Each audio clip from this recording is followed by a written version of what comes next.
The exercise here is designed to further work the transverse abdominis, those deep lower abdominal muscles. So lay on your back with something to support your head if you need it. Take a nice big inhale and exhale. Allow the ribs to come down and pelvic floor to come up. And hold that while you kind of reach out your leg in a bicycle fashion.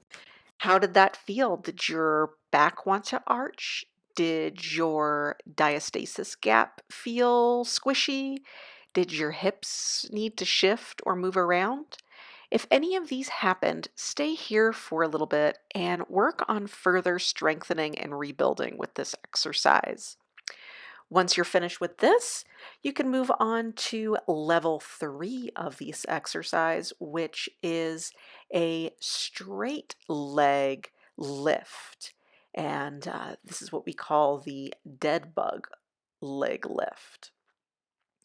And all the same, except you are fully extending that knee and leg, bringing it up for a couple times, making sure that transverse abdominis is engaged and the abdominals are not doming or bulging forward.